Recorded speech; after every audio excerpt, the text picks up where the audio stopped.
Hey, Pastor Steve Waldron. I hope you're having a great day or night in Jesus.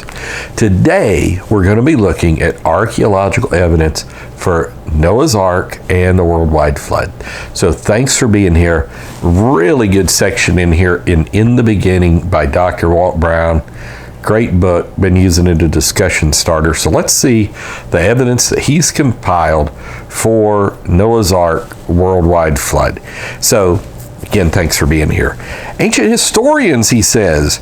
Ancient historians such as Josephus, the Jewish Roman historian, in his early historical sources, wrote that the ark existed. Marco Polo also wrote that the ark was reported to be on a mountain in Greater Armenia.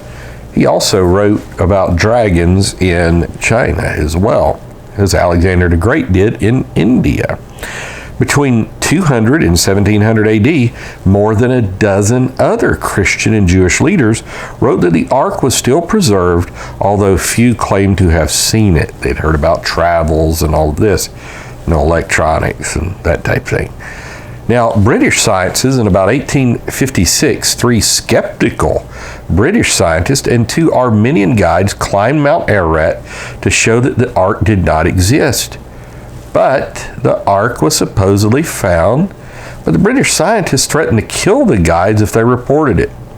Years later, one of the Armenians then living in the United States and one of the British scientists independently reported they had found the ark. That happens a lot more than you think, not just on the ark, but somebody of a particular persuasion, when they find evidence to the contrary, either destroys the evidence or destroys people who try to present the evidence.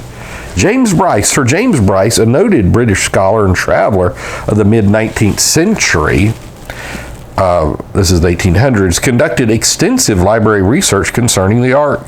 He became convinced that the ark was preserved on Mount Ararat. Finally, in 1876, he climbed Ararat and found at the 13,000-foot level, 2,000 feet above the timberline, a piece of hand-tooled wood, 4 feet long, that he believed might be from the ark. Now, of course, you've got the ark anomaly. You've got so many things. Even in Iran, they think they might have found the ark. Got something the Turkish government has said that this is the ark. A lot of stuff there. So Turkish commissioners, in 1883, a series of newspaper articles reported that a team of Turkish commissioners, while investigating avalanche conditions on Mount Ararat, unexpectedly came upon the ark, projecting out of the melting ice after an unusually warm summer. They claimed they entered and examined part of the ark. George Hagapian. In an unusually warm summer about 1904, a 10-year-old Armenian boy, George Hagapian, and his uncle climbed Mount Ararat and supposedly reached the ark. The boy climbed on top of it and described the structure as a flat-bottomed, petrified barge without nails. It had many windows on top, each big enough for a cow to walk through. 2 years later, Hagapian again visited the ark. Shortly before his death in 1972, he detailed testimony was tape recorded. This recording has undergone voice analyzer test, which indicated his count was quite credible. So possibly, and there's that Hong Kong expedition that the video is on YouTube and off and on. It's been said it's not true, it is true, so much. And then a Russian pilot, I remember I used to have a little book called In Search of Noah's Ark. I just read it over and over. A Russian pilot flying over Ararat in World War I, 1916, thought he saw the ark. News of his discovery reached the Tsar, who then sent 2 large expeditions to the site. The soldiers found and explored the boat, but before they could report it to the Tsar, the Russian Revolution of 1917 began. Their report disappeared and the soldiers scattered. Some eventually reached the United States and Canada. Although the original account had a few fictional elements, further investigations have confirmed the primary details. In February 2000, Joseph Kulik, an alleged expedition member, was interviewed. Details he provided duplicate those in other accounts. And then Turkish soldiers in 1916, 5 of them, crossing Mount Ararat, claimed to have seen the ark However, they did not report their story until 30 years later when they offered to guide an American expedition to the site. The expedition did not materialize, and their services were not sought until after their deaths. And then in July of 1943, we have Ed Davis, a sergeant in the U.S. Army, was stationed in Iran. There he developed a close relationship with some Lord tribesmen who told him Noah's Ark was in Mount Ararat, which could be seen in the distance. The Lords are related to the Kurds. When Davis asked to see the ark, they first took him to their village. There Davis claims to have saw items from the ark: a cage door, latches, a metal hammer, dried beans, shepherd's staves, oil lamps, bowls, pottery jars still containing honey.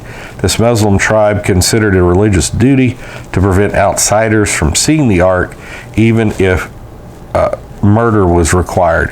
However, their unusually close friendship with Davis made him an exception. Now, of course, you've got like the anchor stones that are located near there with the carvings on them, a huge anchor that Robert Ripley found, all kinds of stuff. Tribal leader Abbas and his 7 sons took Davis on a 3-day climb up the northeast side of Mount Ararat. Steep, slick rocks, made worse by cold rain, prevented them from getting closer than a half-mile from the ark.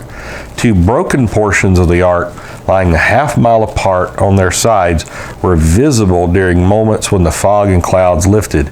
Wooden beams, 3 decks, and rooms were seen. Abbas told Davis other details. The ark's wood was extremely hard. Wooden pegs were used in its construction instead of nails. Its large side door opened from the bottom outward like a garage door. And the human quarters consisted of 48 compartments in the middle of the top deck. During 1985 and 1986, David successfully underwent several sessions of extensive face-to-face questioning by several dozen Ark researchers, and in 1989, he passed a lie detector test. They also have the CIA's Ararat anomaly, which is too lengthy for me to talk about here, but this is from 1974. And then George Green, an oil geologist, took several photographs of the ark in 1953 from a helicopter. After returning to the United States, Green showed his photographs to many people but could not raise financial backing for a ground-based expedition. Finally, he went to South America, where he was killed. Although his pictures have not been found, more than 30 people have given sworn, written testimony that they saw these photographs that clearly showed the ark protruding from melting ice at the edge of a precipice. And then the Chinese word for boat, classical Chinese dating to about 2500 BC, is one of the oldest languages known. Its words, called pictographs, are often composed of smaller symbols that themselves have meaning and together tell a story. For example, the classical Chinese word for boat, shown above, is composed, which you can't see, of the symbols of vessel, eight, and mouth, or person. Why would the ancient Chinese describe a boat as an 8-person vessel? How many were on the ark? All right, Gregor Schwinghammer. Gregor Schwinghammer claims he saw the ark from an F-100 aircraft in the late 1950s while attached to the 428th Tactical Flight Squadron based in Adana, Turkey. Schwinghammer said it looked like an enormous boxcar lying in a gully high up Mount Ararat. He said U-2 pilots had photographed it. Many others claim to have seen the ark. Some stories are of questionable validity, like Ferdinand Navarra, I think, and others are inconsistent with many details. Only the most credible are seen here.